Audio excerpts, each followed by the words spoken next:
.cl.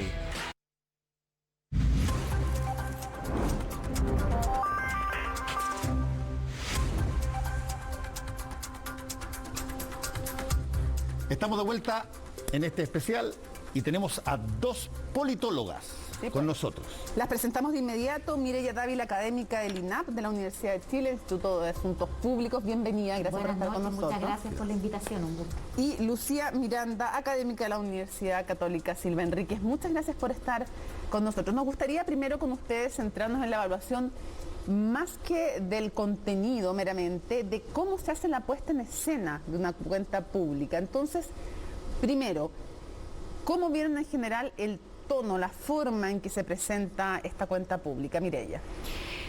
Bueno, un ejercicio republicano tradicional, pero con el estilo personal del presidente Boric, que a mí me parece que él tiene un liderazgo que es un liderazgo muy empático. Entonces, me parece que también al ser muy auténtico le sale fluido, no imposta ningún tipo de actitud. Y me parece que estuvo bien, me parece que leyó súper bien, me parece que como empieza el discurso estuvo bien, me parece que las inflexiones de voz que hace también estuvo bien. Así que en general, más allá del fondo, me parece que como su liderazgo en la puesta en escena, aunque estaba sin corbata, me parece que estuvo bien. Ya, o sea, es coherente la puesta en escena con su liderazgo. Ahora, la idea es que veamos como los pros y los contras también. ¿Cuáles pueden ser, Lucía, los riesgos en la forma de este tipo de liderazgo? En general, la forma de liderazgo cuando cambia, y en este sentido ha sido un cambio radical de lo último que estuvimos viendo con los últimos 4 años de Piñera en un contexto de mucha crispación, tardan en generar un acostumbramiento en la ciudadanía. De hecho, muchos reclamos que vemos en la ciudadanía parece que están apuntando a cuándo van a hacer las cosas, porque la ciudadanía viene esperando hace mucho tiempo que las cosas cambien, pero sin embargo cuando se produce el cambio genera un acostumbramiento porque es una lógica muy distinta, es una lógica, como bien decía Mireya, desde la cercanía y también con un posicionamiento claro de, por ejemplo, respecto al plebiscito, ¿no? Abre la cuenta pública y hace referencia a un modelo de Estado que deja de ser subsidiario y que se posiciona claramente como garante de derechos, y nos hace acordar en primer momento al preámbulo de la nueva Constitución, que se posiciona como un Estado democrático, social y de derechos. Y eso igual es un cambio muy fuerte y es probable que, claro, genere resistencia. Ahora, esta es la primera cuenta pública y lo decíamos al comienzo, por lógica, hay bastante poco que decir sobre realizaciones y mucho más que generar expectativas sobre lo que va a pasar. Y aquí voy a tomar la lógica de lo que estaba planteando Mónica, que es cuando tú no tienes mucha obra de la cual dar cuenta, porque estás empezando, pero sí tienes mucha promesa de lo que vas a hacer. Bueno, en términos formales un poco, tú básicamente haces un acto de fe. Cuando tú escuchas al presidente y escuchas todas las cosas que se van a hacer, y algunas son interesantes, y tú lo que viene ahora a continuación, que es una cosa más de factual, es en que van a empezar a preguntar, a ver, ¿cuándo se da esto? ¿Cuándo se da esto otro? ¿Cuándo sale esto otro? Porque hay mucho simbolismo, mucha cosa formal, y donde empieza los hechos, lo factual a cuajar. Bueno, eso es lo que pasa a partir de ahora. Sí, pero yo creo que yo coincido contigo, pero me parece que como era la primera cuenta y yo creo que es muy importante el relato político, porque los hechos están, pero tiene que ver cómo tú los concatenas, los vinculas, y me parece que en ese sentido sí creo que fue de repente un poco largo el discurso, sobre todo por la introducción, pero independientemente de eso me parece que como fue metiendo los hechos y las propuestas las propuestas que tiene, lo armó de alguna forma que fue coherente. A mí no me parece que fuera un discurso que fuera solo relato desde el punto de vista de una cosa como utópica. Ahora, claro, uno se puede sentar y sacar los números y saber si se van a cumplir todas las promesas que hizo. Ahora, se habla también de un discurso, está por ejemplo las palabras de Carlos Maldonado desde el Partido Radical, poco que justificar, mucho que ofrecer, y otros decían hay muchos qué y no hay tantos cómo, cuándo, a través de qué métodos. Sí, esa crítica yo la encuentro un poquito injusta, porque, por ejemplo, si comparamos cómo fue la última cuenta pública de Piñera, donde vimos un presidente completamente desgastado, donde casi daba por sentado que no iba a ganar las próximas elecciones, donde la única verdadera apuesta por volver a posicionarse era el tema de la ley de matrimonio igualitario, y sin embargo no vi ningún reclamo de falsas promesas, ¿me explico? Efectivamente. Yo no digo falsas promesas, es que ese es el énfasis que me gustaría hacer. No estoy hablando de falsas promesas, sino de una cosa es que tú le digas a la gente qué vas a hacer y otra cosa es cómo. O sea, muchas veces la gente, aparte del titular, necesita la bajada. Pero yo creo que hubo cosas como un poco más concretas. Estoy pensando en los anuncios legales, por ejemplo, el tema anticorrupción. Estoy pensando en un montón de propuestas con respecto al tema de la economía. O sea, me parece que el tema de las 40 horas, o sea, me parece que articuló bien en este primer discurso la cosa como retórica del relato político, el proyecto político, con medidas puntuales. Uno podría, de hecho me llamó la atención más que en otras veces de otros relatos, que otras veces uno se pierde como en la memoria de los detalles. En cambio, acá uno podría más o menos hacer un listado de las políticas concretas que propone, y eso es echar a andar al Estado. Yo creo que a mí me quedó claro eso. En materia de género, yo creo que dejó muy claro y las enumeró desde un principio cuáles eran las medidas y que demostraban... Y se puede seguir. De hecho, habló en un plazo. Hay un par de medidas que enunció en 60 días, etcétera, demostrando la urgencia que tenía. También, como tú decías, yo creo que con la propuesta en la Constitución, por ejemplo, la política sexual integral está en la Constitución, en el proyecto de Constitución. Entonces, yo creo que hay una cierta coincidencia entre propuestas que él hizo con la lógica de la Constitución. A ver, hay una cosa que es bien interesante. No existe nada peor para un gobierno que lleva poco tiempo en el poder que tenga muy tempranamente que empezar a dar explicaciones por las cosas que pasan. Exacto. Como ha pasado con este gobierno. Ha pasado esto por las situaciones que han pasado con la ministra del Interior, por un montón de otras situaciones que han tenido que ver con determinados funcionarios o cosas que eventualmente han llamado la atención. Y ha habido mucho que explicar y eso te hace a ti estar un poco fuera del control de tu agenda. Por lo tanto, ya.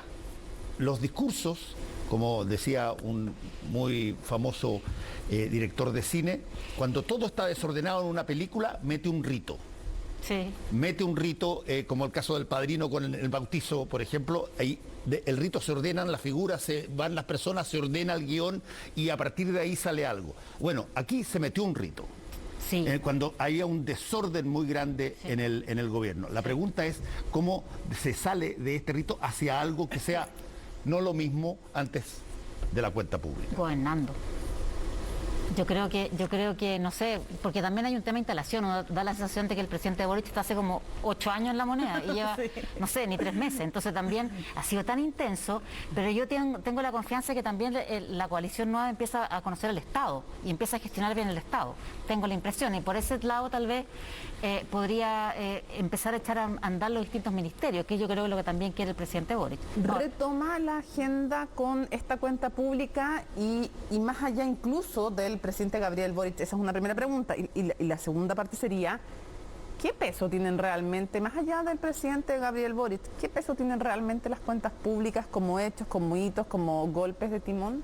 Yo creo que hay que ponerla, cada cuenta pública hay que ponerla en el contexto de una administración. Evidentemente estamos a 2 meses y poco del comienzo de una administración. Efectivamente es una reafirmación de un programa político, es coherente con cómo ha sido, de hecho comentábamos antes, en entrevistas que veías de Boric, Jackson, muchos frente amplistas antes de llegar incluso al Congreso, el discurso estaba en ver una continuidad en políticas públicas que se ha llevado a cabo en Chile desde el retorno a la democracia, haciendo una crítica no solamente a las administraciones de Piñera, sino también a los gobiernos de la concertación, tomando las cosas positivas, criticando y reafirmándose una política, sobre todo claramente de visibilización de los cuidados, que es continuidad con lo que había plantado Bachelet. Ahora, yo creo que en democracia, si pensamos las primeras cuentas presidenciales de Elwin, yo creo que nadie respiraba en Chile. Pero hoy día, con la normalidad democrática, me parece que la cuenta es un rito democrático de rendición de cuentas que está bien. Además, es día en la mañana, entonces, no sé si lo lea todo el mundo, pero por lo menos tiene que hacerse. Y además, última cosa, yo creo que tiene que ver también con que es para la élite política, en el buen sentido de la élite, no en el mal sentido de la élite, digamos. Ahora, ¿cuánto cambia el peso y el control que se tiene sobre el mensaje de una cuenta pública en las redes sociales? Porque no es lo mismo hacer una cuenta pública, da lo mismo si es el presidente Gabriel Boric, Sí, si es Sebastián Piñera, Michelle Bachelet, da lo mismo. ¿Cuánto control se pierde, por un lado, y cuánto alcance se tiene con las redes sociales? Porque más se cortan pedazos de los discursos, se da énfasis a un lado. Hay millones de editores de contenidos con las redes sociales. ¿Qué pasa con eso, con las redes sociales? Sí, no sé cómo lo ven ustedes, pero lo que sí siento es que desde la segunda vuelta presidencial, en general la ciudadanía ha tenido un reencanto con la política. Hay una intención de prestar más atención a lo que se está hablando. Eso siempre es positivo. Ahora, esta actitud reactiva en redes sociales de casi violencia constante y ataque, creo que tiene que ver con que tenemos que volver a establecer un compromiso con los valores democráticos. Hay un llamado también a reforzar dentro de la democracia lo que tiene que ver con la presentación de información, el derecho de acceso a la información, lo que implican actividades como reproducción de discursos de odio o directamente fake news. No sé si la estrategia es controlarlo, pero sí cuando se está entrando en un cambio de incentivo a un compromiso cívico, etcétera, lleva un tiempo y como decía Mireya, bueno, se superará gobernando.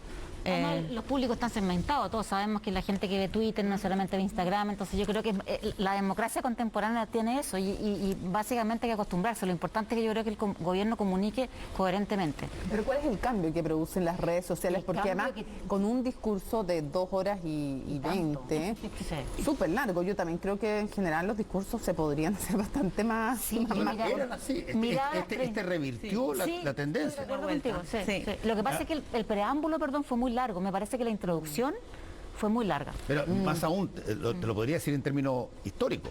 Cuando el presidente Erwin asume, una de las cosas de las que se preocupa el entorno de asesores es de dejar las cuentas públicas, dejar de hacer esto que tú ibas ministerio por ministerio, departamento por departamento, ¿Te acuerdas que esto te pasaban un libro? Sí, un pero libro. no se leía todo Tal cual. el libraco. Claro. Era- Como libro era- con repetete. Y tú tenías presidentes que hablaron 4 horas. Sí, Bueno, eso se empezó a cortar y siguió en todo, con todo el régimen, lo hizo Piñera, Michelle Bachelet 1, el presidente Piñera 1, en fin, eso siguió.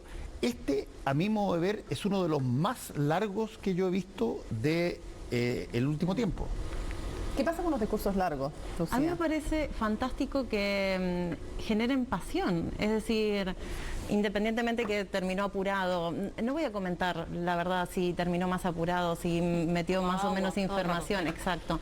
Lo que me interesa es que prestamos atención a lo que estaba diciendo, nos importaba, nos estaba interpelando y nos estaba interpelando de forma transversal y hace mucho tiempo en Chile, yo estoy en Chile hace 12 años, que eso nos pasaba.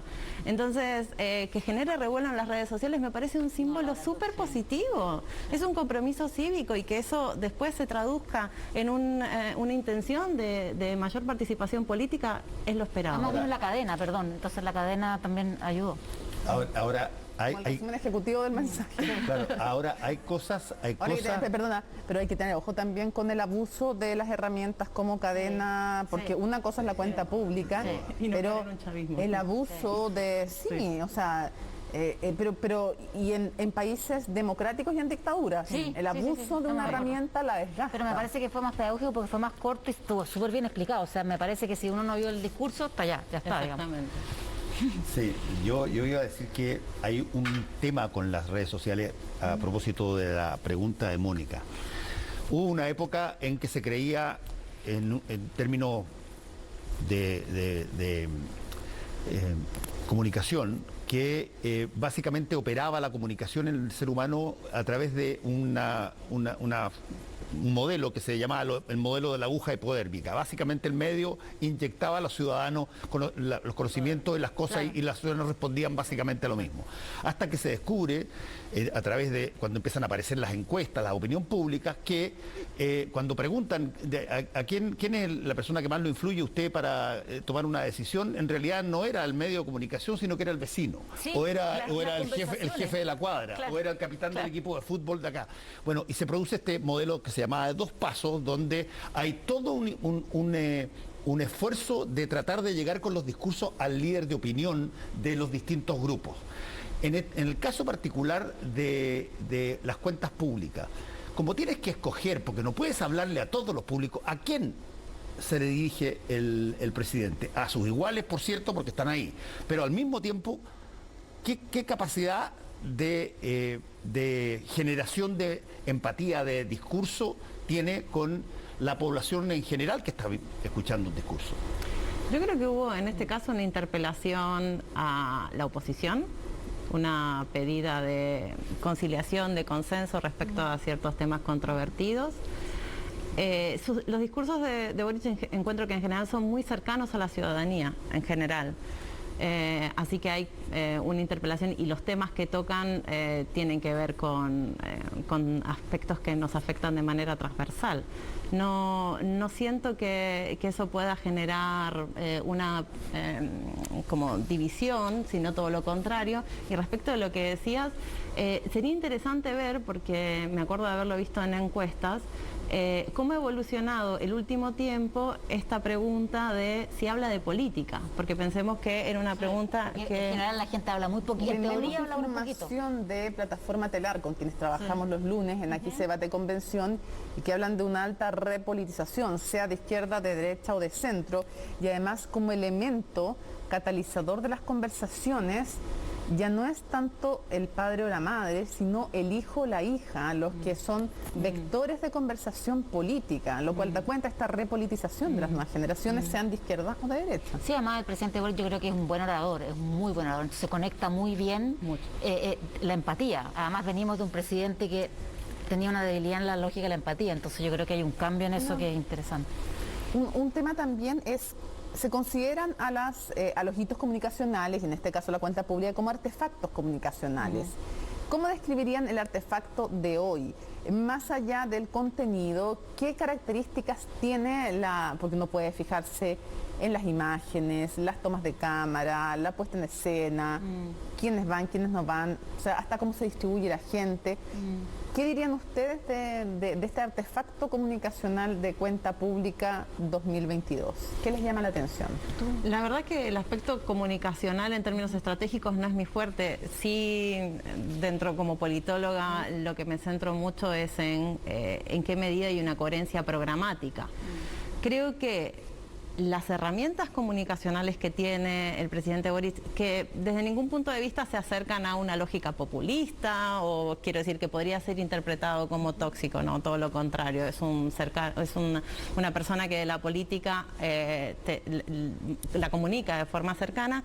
Hay una coherencia programática y eso siento que también es muy positivo en este contexto de repolitización, porque o te vuelves radicalmente ideologizada en lo que dices y eso genera más distancia, o te vuelves vacío de contenido en términos programáticos, dejando la arena de la información sin contenido. ¿No les llamó la atención que el presidente prácticamente no hiciera ninguna referencia a la convención constituyente?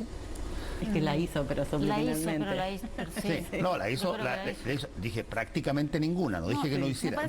Uno esperaría en la antesala de toda la discusión que había, no.